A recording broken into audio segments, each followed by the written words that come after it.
the other accusation. Now, Ashley Oh yeah, Massaro. I like accusations, but go ahead. While WWE was visiting military bases in the Middle East on a 2-week tour, Ashley started suffering from menstrual cramps and wanted to rest in an air-conditioned Humvee. Some of the soldiers suggested that this could be due to dehydration, because it's a hot country, happens often, and she was taken to sickbay and given an IV for what, quote, felt like hours. After, excuse me, Jimmy Hart came to check up on her and say WWE personnel were off to grab some food. A man in an orange t-shirt and cargo shorts, accompanied by a woman in full military fatigues, identified himself as a doctor. Massaro was sceptical, as all other doctors on base were wearing scrubs. The man then administered an IV of unknown substance in her arm. The following is a quote from the affidavit. Almost immediately after the alleged doctor and the woman in fatigues moved me into a room that did not appear to be a treatment room and placed me on a table. The woman guarded the door while the man proceeded to inject me with a drug that caused me to be unable to move my body or to scream. The man then proceeded to violently rape and sodomize me.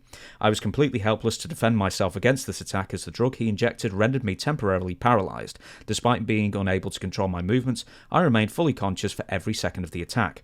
I felt excruciating pain as a result of this man penetrating me by force and against my will in a violent and aggressive manner, while I was completely defenseless. Each second that went by was excruciating, and I've never felt more helpless or been more terrified in my entire life. The experience was a living nightmare. I've got more to follow up with reaction to WWE, but I mean, that's as serious a complaint that you can level against someone without murder, essentially, like that. That sounds absolutely terrible. Well, when I'm first hearing it, I'm thinking, well, there was another woman there. She guarded the door. So now I'm trying to think, they took her in there to rape her. It just sounds a little off. I'm not saying it didn't happen, but let's say it did happen, but she never filed a report on it, did she? Or was she stopped from doing that? Well, we're going to get to that in a second. Very briefly, this is one thing that I didn't add in, is that she also said that she overheard before this guy came in that it was his birthday. Apparently other people were talking outside and saying it's his birthday. So the theory is it was somehow some sort of birthday treat for him to attack Ashley. And as you say, you know, it's an extreme story. Was he ever identified? Never identified. At least publicly. Now, Ashley herself didn't want the information of this incident to become public, so once back in the United States, Vince McMahon led a meeting with her, including other WWE executives. McMahon said that it wasn't in WWE's best interest to make the details of her attack public and should be kept confidential. Vince did... Okay, what? I don't mean to stop you. Yeah. That's what I say it right when I stop you. But did they know about this before they left Iraq? Or that I don't know. It was Kuwait, apparently, specifically. But I don't know if Ashley told them at the time or if she told them back in the States. Vince did apologise to Ashley for what had happened, but told her to not let one bad experience ruin the excellent work the military was doing. He didn't want to tarnish WWE's relationship with them.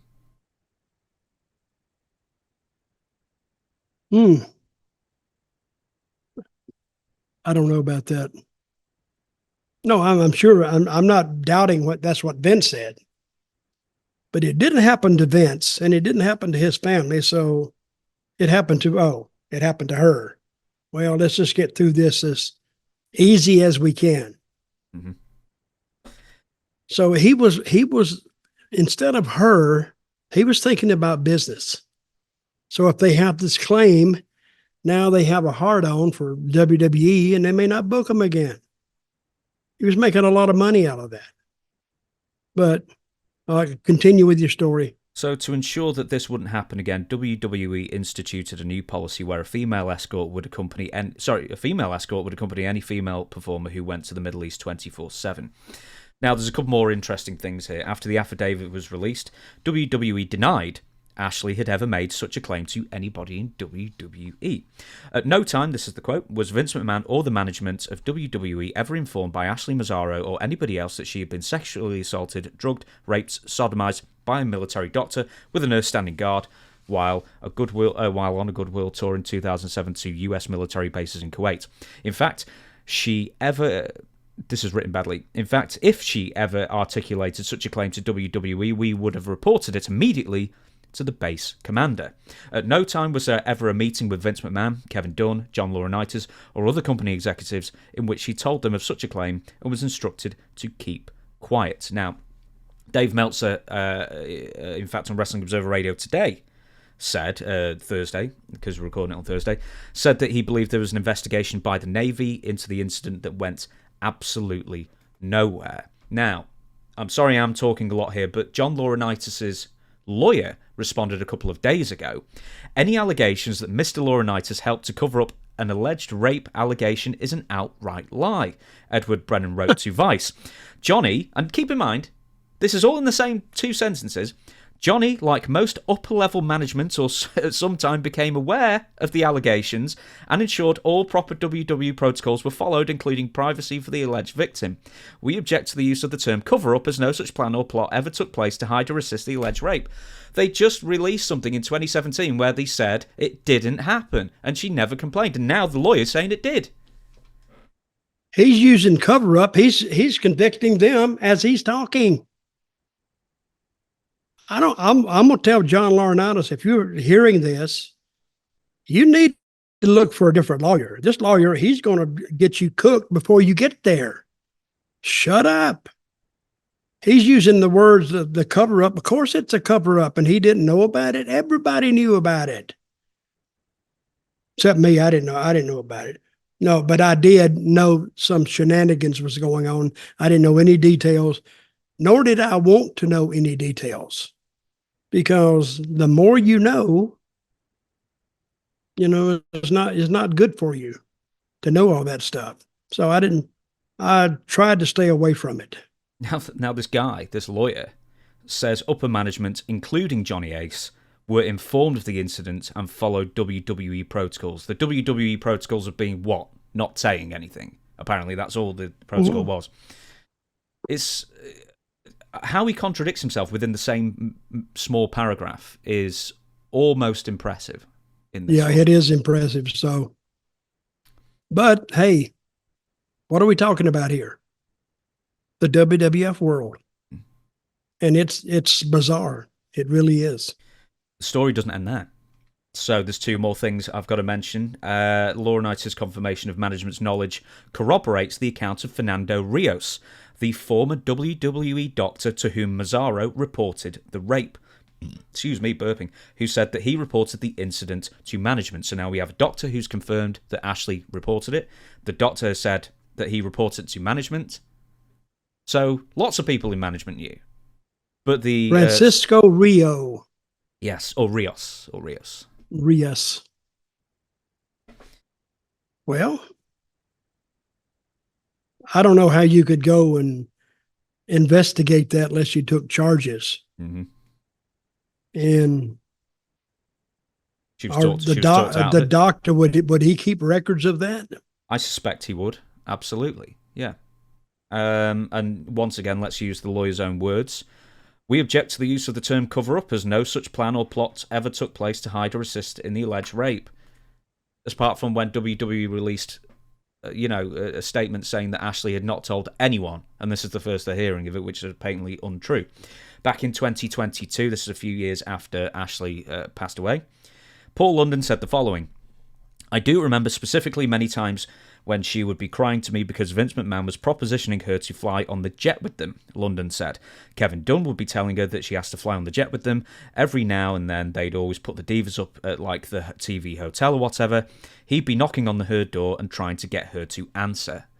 So who would be knocking on the door? Kevin Dunn? I don't. It doesn't make it clear whether it's Vince. I think it's Vince. Well, or maybe Kevin Dunn. Who knows? Maybe both. You brought up the name Kevin Dunn. Funny, when did he leave? Right before all this broke? The end, yeah. Just December 31st, in fact, exactly. Well, he knew it was coming too. So he got out of Dodge before the gunfight. Mm-hmm. But I don't think he's going to escape it either. I think they're going to call him. They're going to talk to him. And what did I say? You don't quit the business has to quit you. So he tried to quit. They came pulling him back in. Now, this is the weirdest part. The sworn affidavit was in response to Konstantin Kairos, who has sanctions imposed upon him still for litigation misconduct after attempting to sue WWE numerous times, and the most famous one was the concussion lawsuit, with 60 former WWE performers named in that lawsuit that eventually went nowhere.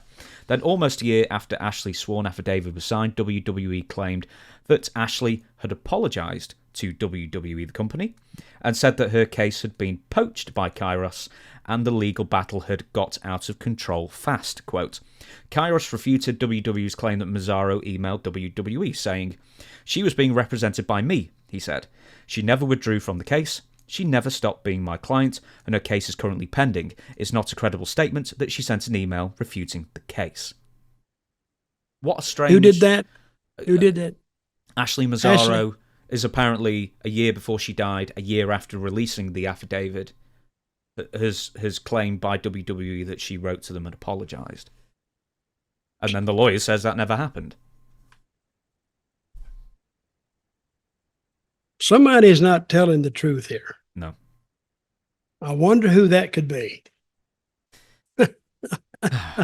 Now, Ashley Massaro died, reportedly reported by TMZ, by her own hand, May 26, 2019, at the age of 39. So, what she died of? Suicide. Yeah, but what you do? Don't know. What was it? Don't know.